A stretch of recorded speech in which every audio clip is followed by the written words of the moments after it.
తూర్పుగోదావరి జిల్లా ఈ పేరు చెప్పగానే గుర్తుకు వచ్చేది గలగలా పారే గోదావరి, పచ్చని పైర్లు, కొబ్బరి తోటలు, ఇలా చెప్పుకుంటూ పోతే చాలానే ఉన్నాయి.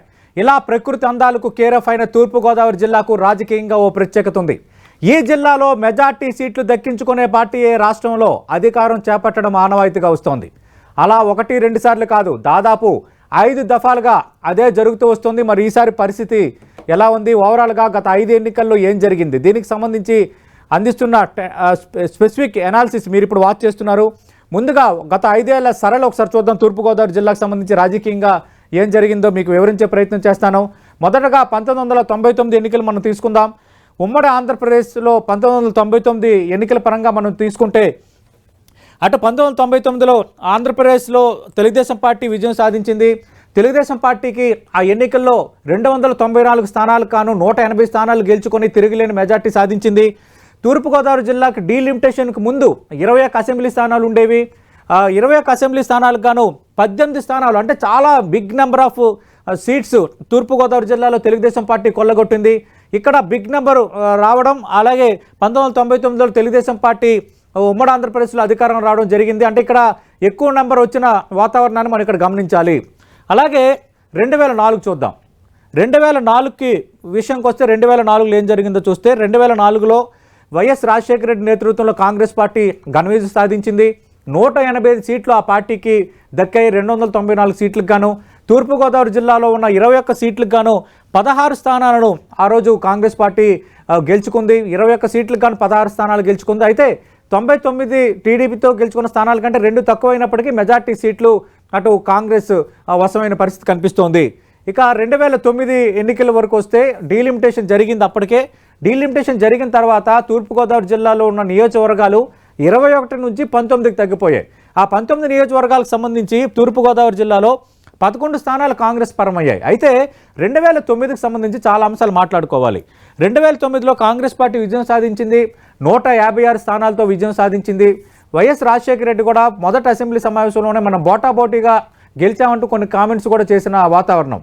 అప్పుడు ప్రజారాజ్యం కూడా బరిలో ఉన్న నేపథ్యం. అలాగే ప్రజారాజ్యం పార్టీ స్థాపించిన చిరంజీవి, ఆయన సామాజిక వర్గం, కాపు సామాజిక వర్గం ఎక్కువగా గోదావరి జిల్లాలో ప్రాబల్యం ఉంటుంది కాబట్టి మరి ఇక్కడ ఏ విధంగా కాంగ్రెస్ నెగ్గుకొస్తుందన్న చర్చ జరిగినప్పటికీ కూడా 19 స్థానాలకు గాను మెజార్టీ స్థానాలను కాంగ్రెస్ పార్టీ తూర్పుగోదావరి జిల్లాలో కైవసం చేసుకుంది, రాష్ట్రంలో అధికారంలో వచ్చింది.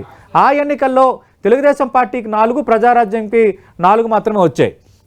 ఇక 2014 ఎన్నికలకు సంబంధించి మనం చూస్తే డీలిమిటేషన్ జరిగిపోయిన తర్వాత స్టేట్ డివిజన్ జరిగిపోయిన తర్వాత జరిగిన తొలి ఎన్నిక 2014లో జరిగింది ఆంధ్రప్రదేశ్ సంబంధించి.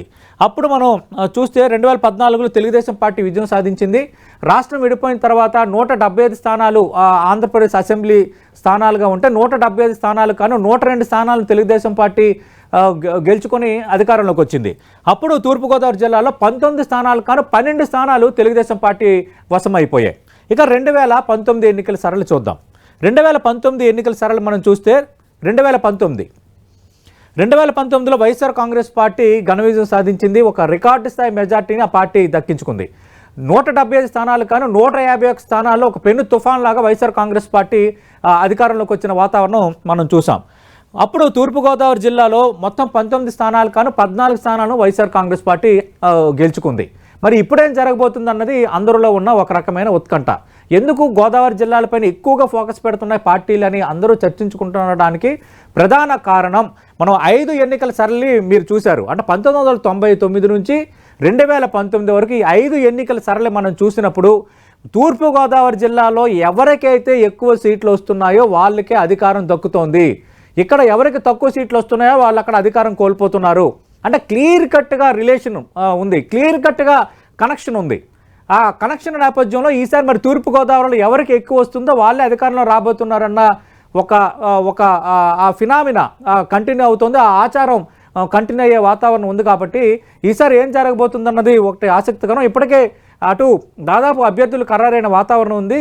అభ్యర్థులు ఖరారైన నేపథ్యంలో ఇప్పుడు ఏం జరగబోతుందో ఒకసారి చూద్దాం. ముందుగా రంపచోడవరం నియోజకవర్గం చూస్తే రంపచోడవరం నుంచి ప్రస్తుతం నాగులపల్లి ధనలక్ష్మి వైఎస్ఆర్ కాంగ్రెస్ పార్టీ నుంచి సిట్టింగ్ ఎమ్మెల్యేగా ఉన్నారు. వంతం రాజేశ్వరి రంపచోడవరం నుంచి తెలుగుదేశం పార్టీ అభ్యర్థిగా రంగంలో దిగబోతున్నారు. ఇక్కడ కొంత టఫ్ ఫైట్ ఉందన్నది అందరూ చెప్తున్నారు. అటు నాగుల ధనలక్ష్మి వర్సెస్ వంతల రాజేశ్వరి మధ్య నువ్వా నేనా అన్నట్టుగా కొంత పోటీ ఉందంటున్నారు. మధ్యలో ఎమ్మెల్సీకి సంబంధించి చోటు చేసుకున్న కొన్ని పరిణామాల నేపథ్యంలో కొంత అది వైఎస్ఆర్ కాంగ్రెస్ పార్టీకి మైనస్ కావచ్చన్న చర్చ బలంగా కనిపిస్తోంది. ఇక నెక్స్ట్ చూద్దాం.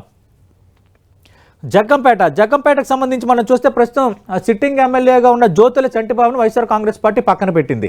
మాజీ ఎంపీ మాజీ మంత్రి తోట నరసింహకి ఇక్కడ జగ్గంపేట నుంచి అవకాశం ఇచ్చారు. గత ఎన్నికల్లో పోటీ చేసిన జ్యోతుల నెహ్రూ తెలుగుదేశం పార్టీ నుంచి పోటీ చేయబోతున్నారు. అయితే ఇక్కడ పోటీ రసవత్రంగా ఉంది. ఎందుకంటే జ్యోతుల చంటిబాబు జ్యోతుల నెహ్రూకి సమీప బంధువు.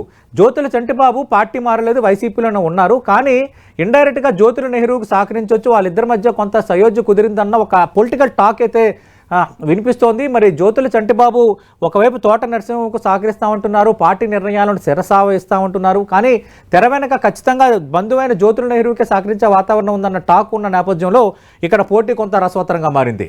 నెక్స్ట్ చూద్దాం. ప్రతిపాడుకు సంబంధించి మనం చూస్తే ఇక్కడ ఉన్న సిట్టింగ్ ఎమ్మెల్యే పర్వత ప్రసాద్ను వైఎస్ఆర్ కాంగ్రెస్ పార్టీ పక్కన పెట్టింది. 2014 ఎన్నికల్లో గెలిచిన వరుపుల సుబ్బారావుకు మళ్ళీ ప్రతిపాడు నుంచి అవకాశం ఇచ్చారు. ఇక్కడ ఇంట్రెస్టింగ్ ఫ్యాక్టర్ ఏంటంటే వరుపుల సత్యప్రభ ప్రతిపాడు నుంచి తెలుగుదేశం పార్టీ అభ్యర్థిగా రంగంలో ఉండబోతున్నారు. వరుపుల రాజా మనకు తెలుసు, సత్యప్రభ భర్త గుండెపోటుతో మరణించారు తెలుగుదేశం పార్టీ నేత. ఈసారి వరుపుల సత్యప్రభ పోటీ చేయబోతున్నారు. వరుపుల సత్యప్రభ స్వయాన వరుపుల సుబ్బారావుకు మనవరాలు అవుతుంది. ఎందుకంటే వరుపుల రాజా మనవడు వైఫ్ వరుపుల సత్యప్రభ. అంటే ఒక తాత మనవరాల మధ్య పోటీ రసవత్తరంగా మారుతోంది. ఇద్దరు ఒకే కుటుంబానికి చెందిన వాళ్ళు కాబట్టి ఇక్కడ ఏం జరగబోతుందన్న ఆసక్తి అందరిలోనూ కనిపిస్తోంది. నెక్స్ట్ చూద్దాం. పిఠాపురంకు సంబంధించి మనం చూస్తే ప్రస్తుతం కాకినాడ ఎంపీగా ఉన్న వంగా గీతాను స్థానచలనం చేసి పిఠాపురం నుంచి వైఎస్ఆర్ కాంగ్రెస్ పార్టీ బరిలో దించింది. ఎందుకు బరిలో దించింది అన్నదానికి కూడా ఒక ఫ్యాక్టర్ ఉంది. 2009లో ప్రజారాజ్యం నుంచి వంగా గీత ఇదే స్థానం నుంచి పోటీ చేసి విజయం సాధించారు. కాబట్టి కలిసి వచ్చిన స్థానం, ఆల్రెడీ గతంలో పనిచేసి ఎమ్మెల్యేగా పనిచేసి సత్సంబంధాలు ఉన్న స్థానం కాబట్టి వంగా గీతను పిఠాపురం అభ్యర్థిగా ఇప్పటికే వైఎస్ఆర్ కాంగ్రెస్ పార్టీ ప్రకటించేసింది. గతంలో ఎమ్మెల్యేగా పనిచేసిన ఎస్వీఎస్ఎన్ వర్మ ఆయన స్వతంత్రంగానే విజయం సాధించారు. ఈసారి టీడీపీ అభ్యర్థిగా బరిలో ఉండొచ్చు. అయితే జనసేన అడుగుతున్న సీట్లలో పొత్తులో భాగంగా పిఠాపురం కూడా ఒకటి ఉంది. ఈ నేపథ్యంలో తంగెళ్ల ఉదయ్ శ్రీనివాస్ పిఠాపురం ఇన్ఛార్జిగా ఇప్పటికే ప్రజల్లో తిరుగుతున్నారు. ఎస్వీఎస్ఎన్ వర్మ లేదా తంగెళ్ల ఉదయ్ శ్రీనివాస్లో ఒకరు అభ్యర్థి కావచ్చు. అయితే ఈరోజు చోటు చేసుకున్న పరిణామాలు మనం చూస్తే ముద్రగడ పద్మనాభం తనయుడు ముద్రగడ గిరిబాబు నేను తండ్రి పోటీ చేయాలనుకుంటున్నాం ఈసారి ఎన్నికల్లో అంటూ ఒక 3 నియోజకవర్గాల పేర్లు చెప్పి పిఠాపురం పేరు కూడా చెప్పారు. ఒకవేళ టీడీపీ జనసేనకు వస్తున్న వార్తలే నిజమయ్యి టీడీపీ జనసేనకు ముద్రగడ ఫ్యామిలీ దగ్గర అయితే ముద్రగడ పద్మనాభం తన తనయుడు గిరిబాబుకు పిఠాపురం సీటు అడిగే అవకాశం ఉంది. కాబట్టి అప్పుడు మళ్ళీ కొంత పరిణామాలు మారొచ్చు. నెక్స్ట్ చూద్దాం. కాకినాడ రూరల్ కురసాల కన్నబాబు ప్రస్తుతం సిట్టింగ్ ఎమ్మెల్యేగా ఉన్నారు. కాకినాడ రూరల్ నుంచి జగన్మోహన్ రెడ్డి తొలి విడత క్యాబినెట్లో మంత్రిగా కూడా పనిచేశారు. తిరిగి ఆయన సిట్టింగ్ అభ్యర్థిగా రంగంలో దిగబోతున్నారు. పిల్లి అనంతలక్ష్మి మాజీ ఎమ్మెల్యే కాకినాడ రూరల్ నుంచి ఆమె అభ్యర్థి కాబోతున్నారు. అయితే పిల్లి అనంతలక్ష్మి భర్త సత్యబాబు పేరు కూడా పరిశీలనలో ఉంది. అనంతలక్ష్మికే దాదాపు సీటు దక్కచ్చు, లేదంటే చివరి నిమిషంలో భర్త సత్యబాబు తెర ముందుకు రావచ్చు. ఇక కాకినాడ రూరల్లో కూడా జనసేన పట్టుబడుతోంది. పంతం నానాజీ ఇక్కడ ఇన్ఛార్జిగా ఉన్నారు, ఎన్నో రోజుల నుంచి తిరుగుతున్నారు.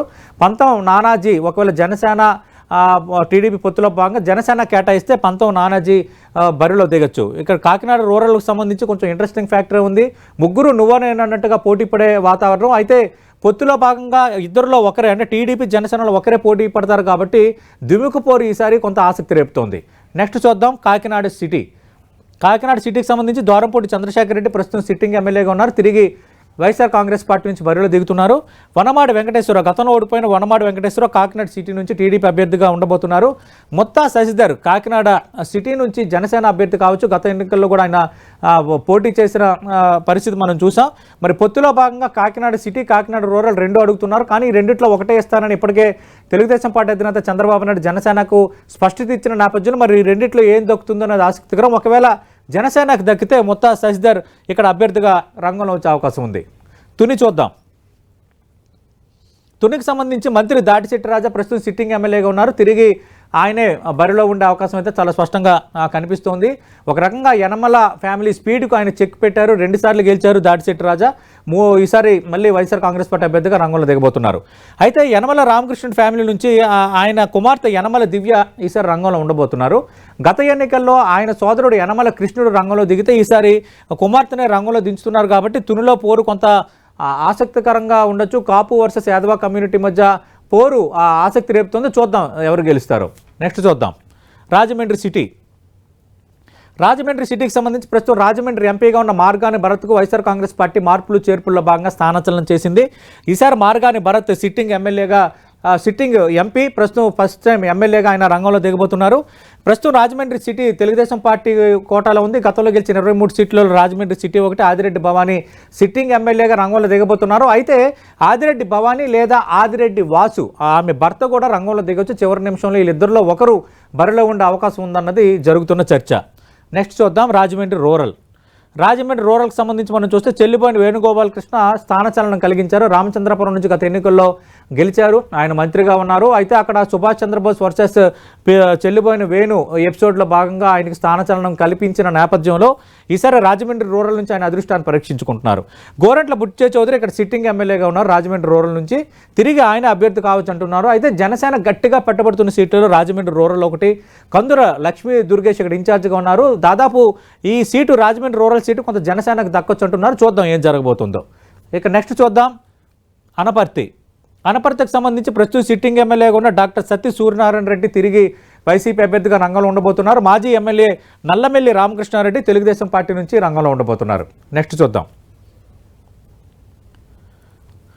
ఇక మనం చూస్తే ముమ్మడివరం ప్రస్తుతం పొన్నాడి సతీష్ సిట్టింగ్ ఎమ్మెల్యేగా ఉన్నారు. తిరిగి ఆయనే రంగంలో దిగబోతున్నారు వైసీపీ నుంచి. దాట్ల సుబ్బరాజు గత ఎన్నికల్లో ఓడిపోయిన దాట్ల సుబ్బరాజు మమ్మడివరం నుంచి ఈసారి తిరిగి బరిలో దిగబోతున్నారు. పితాని బాలకృష్ణ జనసేన నుంచి రంగంలో ఉండొచ్చు. కొంత జనసేన బలంగా కోరుతున్న సీట్లలో మమ్మిడివరం కూడా ఒకటి ఉంది. గత ఎన్నికల్లో పితాని బాలకృష్ణ గట్టి పోటీ ఇచ్చారు. స్వల్ప తేడాతో ఓడిపోయిన నేపథ్యంలో ఈసారి పవన్ కళ్యాణ్ పట్టుబడుతున్నారు. మరి ముమ్మడివరం కొంత జనసేనకు దక్కే అవకాశాలు ఉన్నాయి అంటున్నారు. అలా అయితే పొన్నాడి సతీష్ వర్సెస్ పితాని బాలకృష్ణ మధ్య పోటీ జరగచ్చు. ఒకవేళ నియోజకవర్గ మార్పు ఏవైనా ఉంటే దాట్ల సుబ్బరాజు టీడీపీ అభ్యర్థిగా రంగంలో ఉండడం ఖాయంగా కనిపిస్తోంది.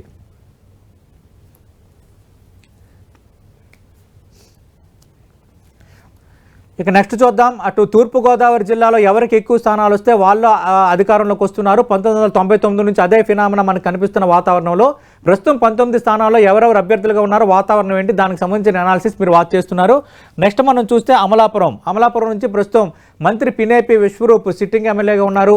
అయితే పినేపి విశ్వరూప్ తనయుడు పినేపి శ్రీకాంత్ వస్తారని చర్చ జరిగినప్పటికీ చివరికి తిరిగి పినేపి విశ్వరూప్కే నియోజకవర్గం చూసుకోమని YSR Congress party high command green signal ఇచ్చిన నేపథ్యంలో తిరిగి ఆయన అభ్యర్థిగా రంగంలో ఉండబోతున్నారు. గత ఎన్నికల్లో ఓడిపోయినా అంతకుముందు 2014లో గెలిచి ఎమ్మెల్యేగా పనిచేసిన ఐతాబత్తుల ఆనందరావు తిరిగి తెలుగుదేశం పార్టీ అభ్యర్థిగా ఇక్కడ రంగంలో ఉండబోతున్నారు.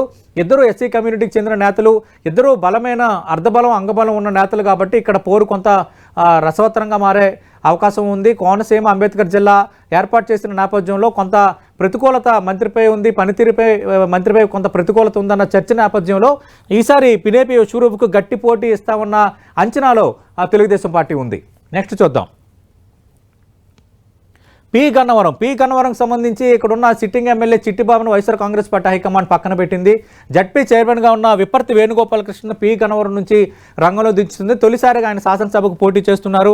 గొల్లపల్లి సూర్యారావు మాజీ మంత్రి పి గన్నవరం నుంచి తెలుగుదేశం పార్టీ అభ్యర్థి కావచ్చు. అయితే గిడ్డి సత్యనారాయణ కూడా పి గన్నవరం నుంచి ప్రయత్నం చేస్తున్నారు. గిడ్డి సత్యనారాయణ కోసం చెప్పాలంటే ఆయన తెలంగాణ పోలీస్ శాఖలో పోలీస్ కమిషనర్ కార్యాలయంలో ఆయన ఉద్యోగంగా పనిచేస్తున్నారు. గిడ్డి సత్యనారాయణ పి గన్నవరంలో నియోజకవర్గం ఇప్పటికే చుట్టుముడుతున్నారు. అయితే ఉద్యోగానికి రాజీనామా చేయకుండా ఎలా రాజకీయ కార్యకలాపాల్లో పాల్గొంటారన్న ఒక రకమైన విమర్శ కూడా ఆయన వైపు ప్రస్తుతం వినిపిస్తోంది. ఇప్పుడు అది అప్రస్తుతం అయినప్పటికీ కూడా రాజకీయంగా జరుగుతున్న చర్చ మాత్రమే నేను మీ తెర ముందుకు తెస్తున్నాను. గిడ్డి సత్యనారాయణ అంటే పి గన్నవరం సీటు కూడా కొంత బలంగా వైఎస్ఆర్ కాంగ్రెస్ పార్టీ జనసేన కోరుకుంటుంది కాబట్టి మరి పి గన్నవరం జనసేనకు ఇస్తే గిడ్డి సత్యనారాయణ అభ్యర్థి అవుతారు. గొల్లపల్లి సూర్యారావు తెలుగుదేశం పార్టీ నుంచి అభ్యర్థి కావచ్చు. వీళ్ళిద్దరిలో ఒకరికే అవకాశం దక్కే ఛాన్స్ ఉంది. విపర్తి వేణుగోపాలకృష్ణ అయితే వైఎస్ఆర్ కాంగ్రెస్ పార్టీ నుంచి డిక్లేర్ అయిపోయింది. నెక్స్ట్ చూద్దాం.